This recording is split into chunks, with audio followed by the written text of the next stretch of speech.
Halo Cruisers, kalian lagi nonton ditemenin sama Arjuna nih. Kalau ngomongin keunikan dari negara Jepang, nggak ada habisnya ya. Mulai dari tempat wisata, kebudayaan, sampai kebiasaan negeri Sakura ini. Ya, orang di negara ini dikenal memiliki sifat pekerja keras. Nah, berikut ini ada beberapa bukti kerja keras orang Jepang yang melebihi manusia normal. Tapi sebelum lanjut videonya, bagi kalian yang belum subscribe, klik dulu tombol subscribe di bawah video ini. Mari kita bagi pengetahuan dan hal seru lainnya yang ada di dunia ini.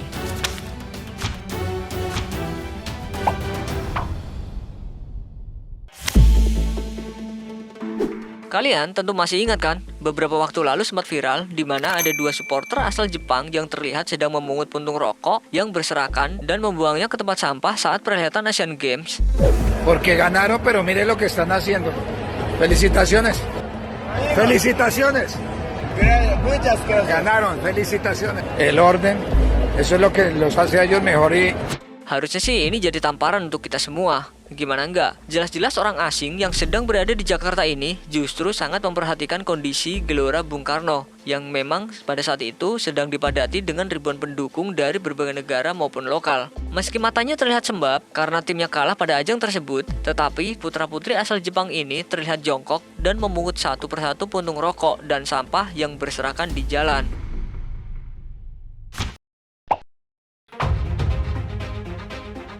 Seperti yang kita ketahui, Jepang memang menjadi negara yang punya tingkat disiplin dan kerja yang tinggi. Bahkan para pekerja di sana itu bisa bekerja selama 12 jam per hari ataupun lebih.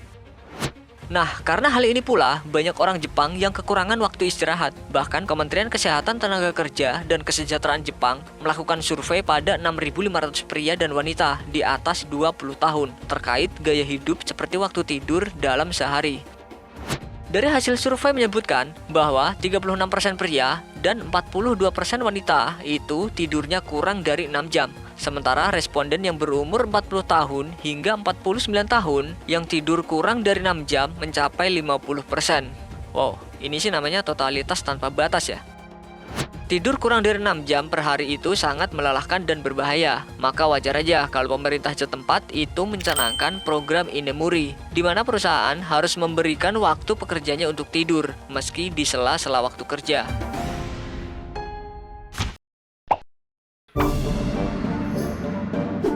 Kalian tentu pernah dong ke kebun binatang? Pernah mikir gak, staf atau pawang hewan ini punya keahlian jinakin hewan dari mana? Coba deh lihat video ini. 増加職員の手当てを行っています。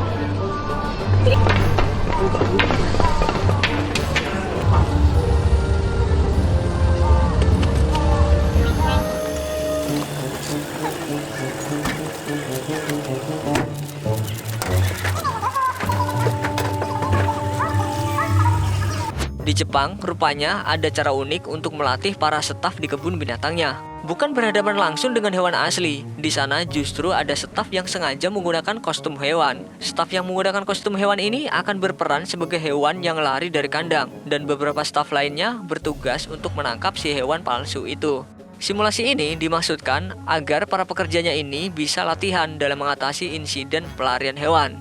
Oh, lagi simulasi. Kirain lagi pertunjukan badut.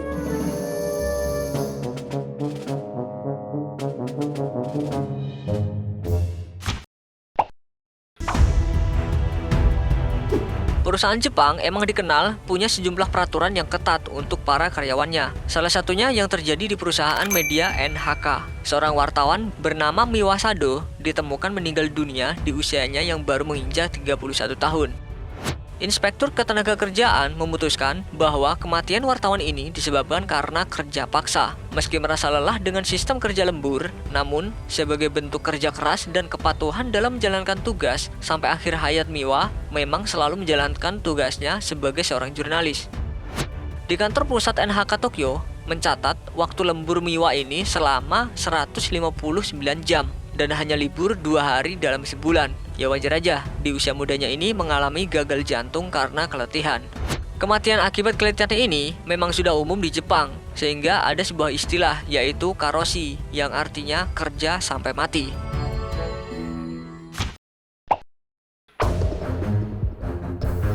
Kalau kalian pergi ke Jepang, terus melihat ada beberapa pria yang memiliki benjolan di pundaknya, jangan kaget, karena hal ini lumrah di sana. Pria tua dan pemuda di sana itu sangat senang menandu kayu atau yang biasa disebut mikoshi pada saat perayaan festival. Sambil menggunakan pakaian tradisional, mereka harus menandu mikoshi di pundaknya sambil meneriakkan seruan tradisional.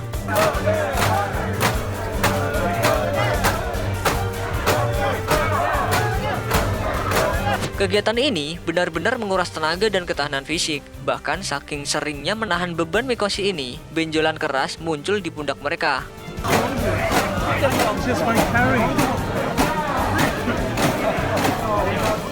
Uniknya, mereka bukannya malu. Justru mereka ini sering memamerkan benjolan di tubuhnya karena dianggap sebagai bukti kecintaan mereka terhadap budaya yang dimilikinya.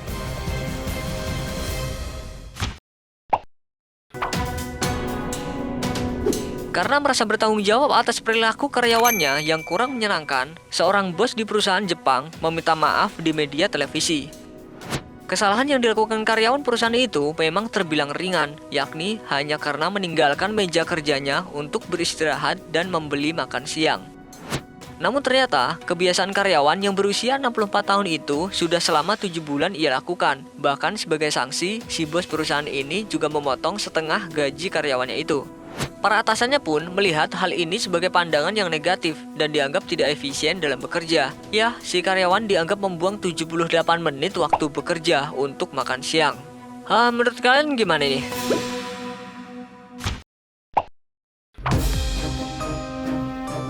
Seorang direktur periklanan Jepang memilih untuk mundur dari jabatannya setelah seorang pegawainya bunuh diri.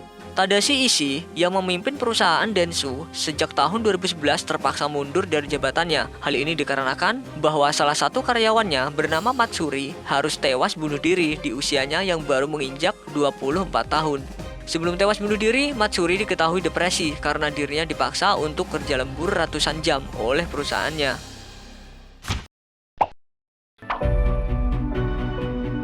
Kalau di Indonesia, maksudnya pejabat yang melakukan kesalahan, misalnya korupsi, seakan nggak malu dengan tingkah yang dilakukannya. Ya, walaupun pernah jadi tersangka kasus korupsi dan tinggal di rutan, seakan nggak merasa jerah. Mereka justru tetap tampil dan ingin kembali menduduki kursi jabatan. Namun hal tersebut berbanding terbalik dengan Menteri Olimpiade Jepang, Yoshitaka Sakurada.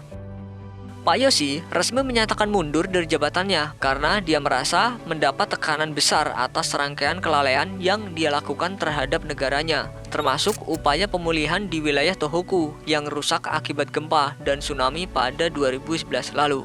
Nah, menurut kalian gimana nih? Coba tulis satu kata untuk mewakili sikap atau kerja keras orang Jepang.